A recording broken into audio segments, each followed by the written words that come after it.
중학교 중퇴라는 학력이 제가 앞으로 살아가는데 걸림돌이 되지 않기 위해 검정고시를 준비했고 아르바이트를 하며 책을 손에서 놓지 않았습니다.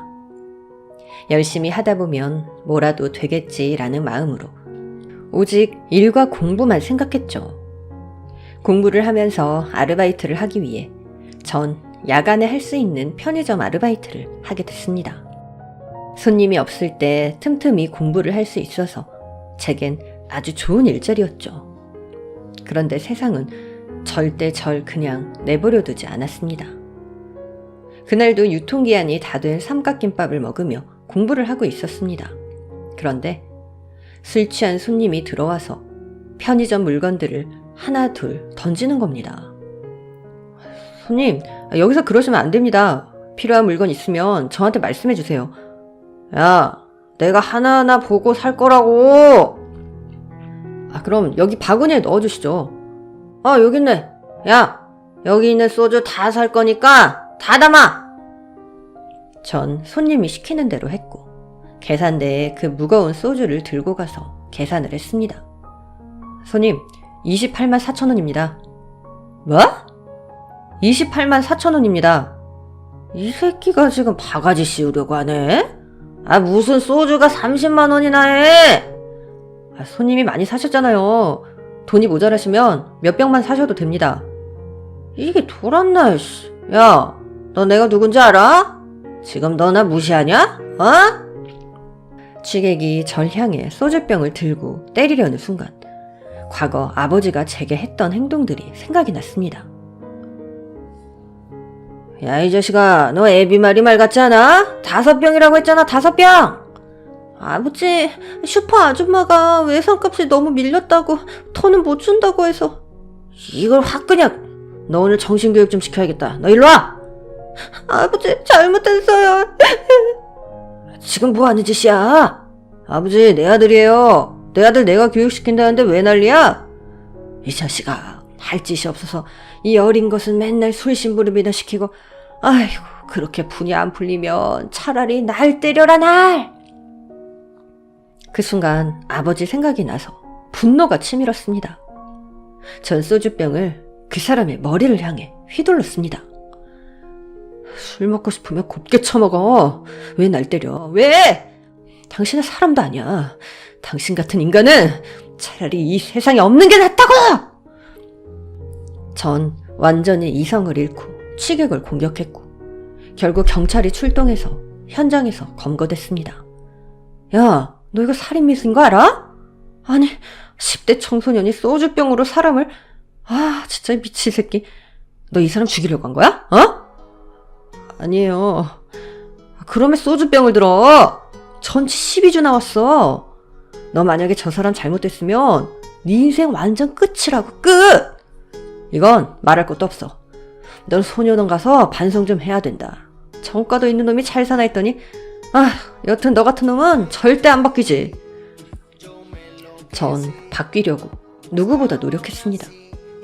배골아가며 일했고 빚 하나 없는 창고에서도 공부를 놓지 않았습니다. 사는 것도 너무 벅찬데 왜 이런 일까지 일어났는지 정말 전 저주받은 아이였습니다. 결국 저는 소년원으로 가게 됐고 그곳에서의 생활은 지옥 그 자체였습니다. 야, 너 소주병으로 사람 죽일 뻔했다며? 이 자식 졸라 무서운 놈이네. 여긴 소주병이 없어서 어쩌냐? 앞으로 네가 신경 쓰일 일이 아주 많을 텐데. 야, 화장실로 끌고 가. 전 소년원 생활 동안 단 하루도 맞지 않은 적이 없었습니다. 안 맞으려고 정말 숨소리조차 내지 않고 조용히 다녀봤지만 언제나 친구들의 괴롭힘을 당했고 누구에게도 도움을 요청할 수가 없었습니다. 전 사람을 해치려 했던 아주 무서운 놈이라고 이미 낙인이 찍혀 있었으니까요. 더 견딜 수 없었던 건 소년원에 있는 동안 아무리 못난 자식이라 해도 부모님들이 찾아와 면회를 하는 걸 보면 정말 부럽기도 하고 나는 왜 저런 사랑을 받지 못했나 하는 생각이 들었습니다. 얼른 먹어. 우리 아들 왜 이렇게 말랐어? 응? 먹기 싫다고. 엄마 생각해서 한 입만 먹어. 응? 아들. 아, 숟가락 치워라. 안 그러면 나 진짜 돌아버린다. 알았어. 안 그럴게.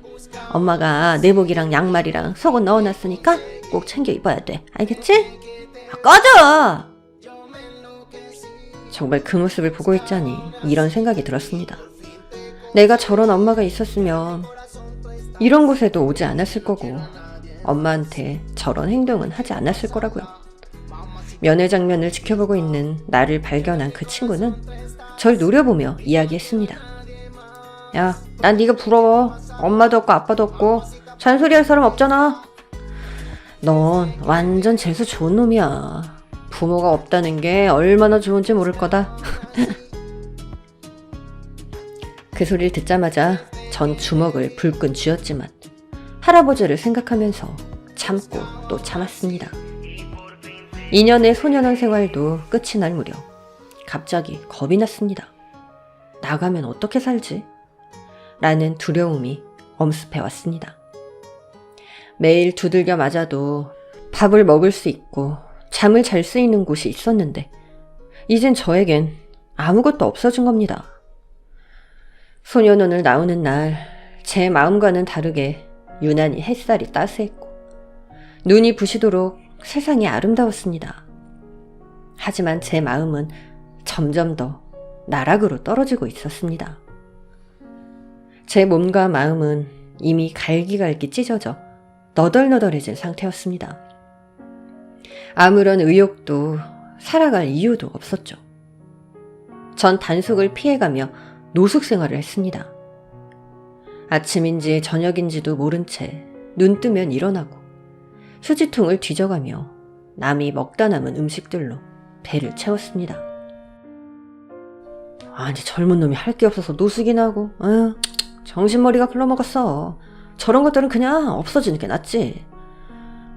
아무리 배고파도 난 휴지통에 들어간 음식 절대 못 먹어. 1억 준대도? 뭐 1억 주면 생각해볼까? 사람이 앞에 있는데도 불구하고 지나가는 사람들은 절 대놓고 비난하고 조롱했습니다. 근데 이젠 분노도 느껴지지 않았습니다. 그러든지 말든지 이러다 저도 이 세상에서 없어져 버릴 것 같아서 삶은 제게 더 이상 의미가 없었습니다.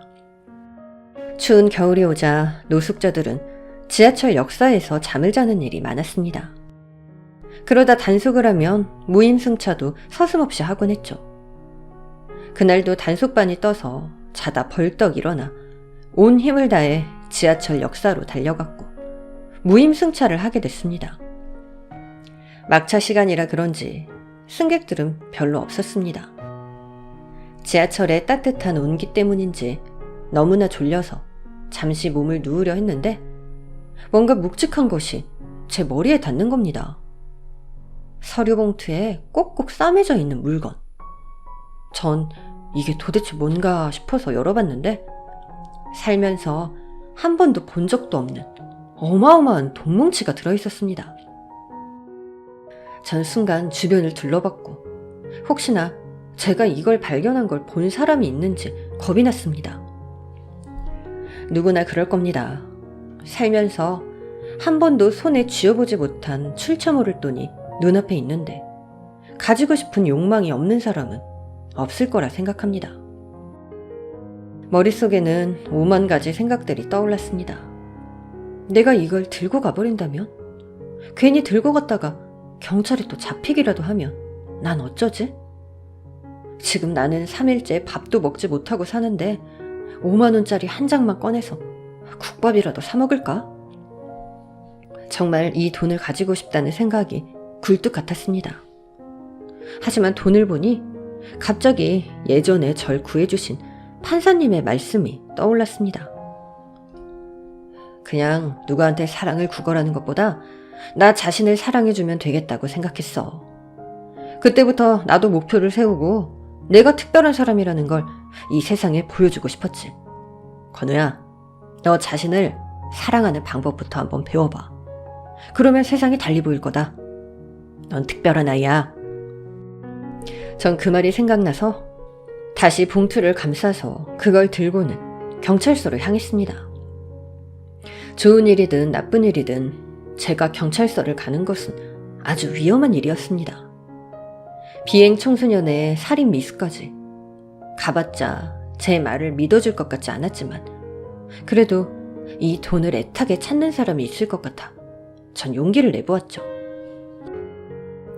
저기 뭐 때문에 왔어? 이거... 전 경찰에게 돈 봉투를 건넸고 돈 봉투를 확인한 경찰들은 깜짝 놀라며 절 이상하게 바라봤습니다. 너 이거 어디서 났어? 저 지하철에서. 야, 너 이름 뭐야?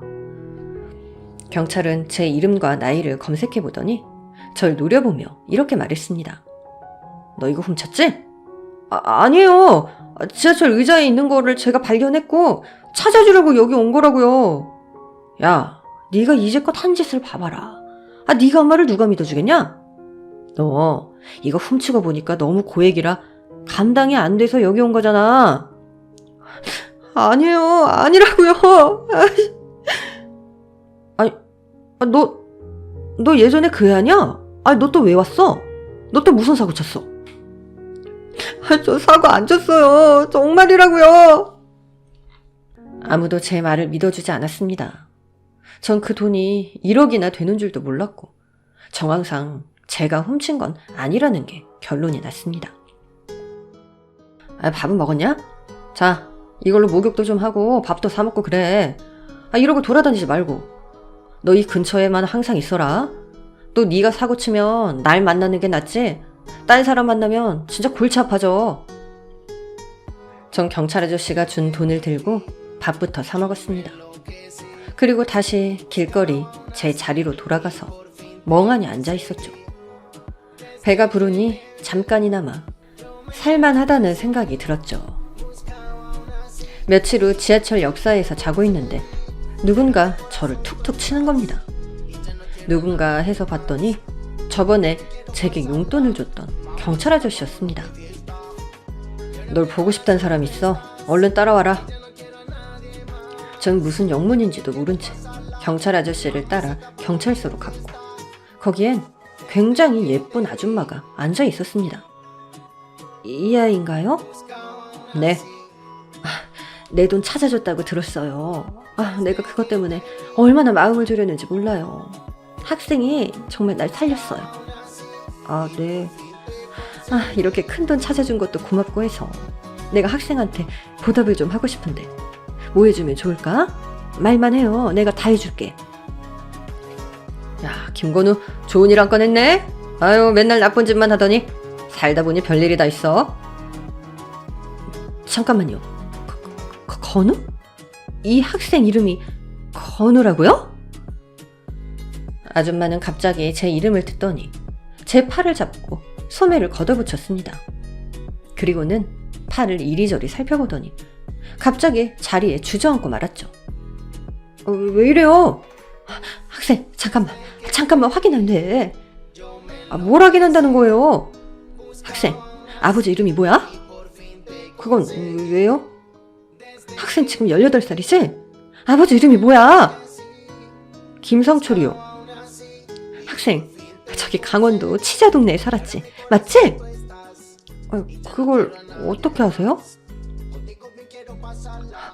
어머, 건우. 내 아들 건우가 어떻게 여기에 있어? 건우야?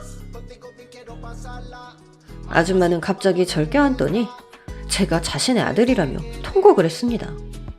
전 왜 이러나 싶어 아줌마를 밀쳐냈죠. 왜 이래요? 전 엄마 없어요. 없다고요. 건우야, 엄마가 미안해.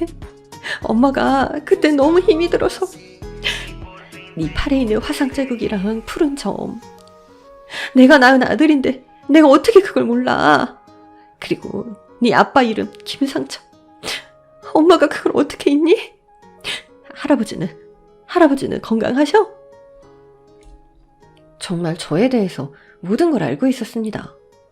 그런데 전 이 사람이 아무리 제 엄마라고 해도 믿기 힘들었습니다. 할아버지요? 할아버지가 누구 때문에 돌아가셨는데 엄마랑 아빠라는 사람이 할아버지는 절 돌보다 돌아가셨어요. 저한텐 할아버지뿐이었다고요. 엄마 아빠 같은 거 원래 없어요, 전! 할아버지가 돌아가셨던 날, 전 똑똑히 기억합니다. 가난하다는 이유로 자식에게 무시당하고 손자만 바라보고 사셨던 할아버지. 제가 정말 나쁜 마음을 먹다가도 할아버지 생각을 하며 검정고시를 힘들게 준비했던 시절들이 생각나며 이제 와서 엄마라고 하며 나타난 저 아줌마가 너무 미웠습니다. 예전 생각들을 하면 정말 치가 떨렸으니까요. 야, 난 네가 부러워. 엄마도 없고 아빠도 없고 잔소리할 사람도 없잖아. 넌 완전 재수 좋은 놈이야. 부모가 없다는 게 얼마나 좋은지 모를 거다. 이런 세월을 견디며 살아온 저에게 엄마라니 오히려 분노가 차올랐습니다. 제 엄마라고요? 그럼 왜 이제껏 절 찾지 않았죠? 제가 아버지한테 매일 맞아서 멍투성이로 학교를 다니고 학교에서도 거지라고 또 괴롭힘 당하고 10살 아이가 감당하기에 얼마나 힘든 시절을 겪은 줄 아세요? 제가 그렇게 힘들게 살고 있을 때 엄마는 뭐 했어요? 아마도 삼시세끼 다 먹으면서 따뜻한 집에서 잘 먹고 잘 살고 있었겠죠? 전 살면서 따뜻한 밥을 언제 먹어봤는지 기억도 안 나요. 할아버지는 그런 저한테 따뜻한 밥상을 차려주시다가 돌아가셨다고요. 그걸 아냐고요? 건우야, 엄마가 정말 미안해. 할 말이 없어. 엄마도 널 찾으려고 정말 노력 많이 했어. 한순간도 널 잊은 적이 없고 네가 없는 삶은 정말 엄마한텐 지옥 같았어. 정말이야. 아줌마, 아니 엄마는 제 바지를 붙잡으며 대성통곡을 했습니다. 사연인즉슨 엄마는 제가 2돌도 되기 전 아버지의 폭행 때문에 집을 나와버렸고 절 다시 찾아오기 위해서 안 해본 일 없이 돈만 벌었다고 합니다. 번 돈으로 작은 비누 공방을 차렸고 비누 공방은 비누 공장으로 발전해 유명세를 타서 세계 수출을 할 만큼 엄청난 회사로 번창하게 됐다고 합니다. 생활이 좀 안정되고 엄마가 널 찾으러 집으로 갔었어. 그런데 집엔 아무도 없었고 그날부터 널 찾으려고 사방팔방으로 수소문을 했다. 하지만 찾을 길이 없었어. 그날도 사업자금을 들고 거래처를 가는 길이었는데 차가 너무 막혀서 지하철을 탔었고 거기서 그만 깜빡 돈을 놓고 내린 거야. 그런데 그 돈이 우리 아들을 만나게 해줄 줄이야. 건우야, 엄마가 늦게 와서 미안해. 정말 미안해. 전 그제서야 엄마가 절 찾기 위해 온갖 노력을 다했다는 걸 깨닫게 됐고 얼굴도 모르던 엄마를 그렇게 만나게 된 것입니다. 정말 엄마 맞아요? 건우야, 내가 엄마야. 거짓말. 내가 얼마나 엄마를 그리워했는데 왜 이제 나타난 거예요? 왜? 엄마가 미안해. 엄마가 널 두고 나오면서 정말 가슴이 찢어질 정도로 너무 고통스러웠어. 집에서 나오고 나서도 밤에 몰래 네가 우는 소리라도 들으려고 담벼락 앞에서 얼마나 울었는지 몰라. 가난해도 배고파도 엄마라면 날 데리고 갔어야 되는 거 아니야?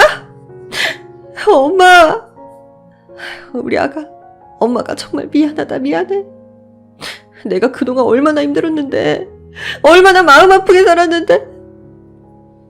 따뜻한 엄마 품, 전 엄마 품에 안겨서 정말 그동안 속상했던 것들을 다 풀어낼 수 있었습니다. 엄마 품에 안겨있다 보니 포근한 것이 정말 우리 엄마가 맞구나라는 생각이 들었죠. 엄마는 그 길로 절 데리고 엄마 집으로 갔고 상다리가 부러질 정도로 맛있는 반찬들을 요리해 주셨죠. 이날을 얼마나 기다렸는지. 건우야, 우리 이제 절대 헤어지지 말자. 알았지? 네. 엄마는 언젠가 저를 만난다는 희망을 가지고 재혼도 하지 않고 오로지 일만 하셨습니다. 왜 엄마가 절 두고 아빠를 떠났는지 알게 됐죠. 몇 개월 뒤 아버지는 어떻게 알게 된 건지 엄마와 저를 찾아왔고 이제 새 가족이 만났다며 신나 있습니다. 아, 내가 당신 없이 우리 건우를 어떻게 키운 줄 알아? 이젠 집도 있고 우리 세 가족 만났으니까 앞으로 행복하게 살자고. 참, 당신 한 달에 얼마 벌어? 어? 네가 인간이야? 여기가 어디라고 찾아와? 야, 내가 건우 키운다고 돈을 얼마나 쓴 줄 알아? 이게 내가 좋게 이야기했더니 안 되겠네. 너 내가 주거침입으로 신고했어. 나가 당장. 주거침입? 알고 보니 엄마는 예전에 집을 나온 뒤 아버지에게 합의 이혼 서류를 보냈었고, 아버지는 술에 취해서 자기 스스로 이혼 서류에 도장을 찍은 것도 모르고 있었습니다. 아버지는 자기 인생을 술 때문에 다 망친 거죠. 너 나랑 이미 이혼했고 우리 남남이야. 건우를 때리고 방치하고. 내가 그것만 생각하면 진짜 피가 거꾸로 솟는다 솟아. 건우 생각해서 이 정도로 마무리할 테니까 다신 우리 앞에 얼씬도 하지 마. 알겠어? 아이씨, 그럼 돈이라도 내놔. 그동안 내가 건우 키운 돈. 아버지가 언제 절 키웠어요? 이 자식이 재워주고 밥 먹이고 키웠더니 뭐? 이런 버르장머리 없는 새끼? 이거 안 나? 앞으로 누구도 때리지 마세요. 특히 우리 엄마 괴롭히면 정말 그땐 내가 가만히 안 있어요. 그리고 당신은 내 아버지 아니야. 아버지 될 자격도 없다고! 결국 아버지는 경찰에 도착해서 연행이 됐고, 엄마는 경찰에 접근 금지 신청을 했습니다. 이후에도 한동안 편지로 엄마와 저를 저주하는 내용의 편지를 지속적으로 보냈고, 돈을 보내지 않으면 평생 괴롭힐 거라는 협박까지 했습니다. 그런 것들이 모두 쌓여서 결국 경찰에 구속이 됐고, 이후로 전 아버지의 소식을 듣지 않을 수 있게 됐습니다. 엄마는 저를 찾았다는 기쁨에 저소득계층 아이들에게 더욱 열심히 봉사를 다니셨고, 저 또한 엄마의 영향으로 버려진 동물들을 돌봐주는 이곳에서 일하게 됐습니다.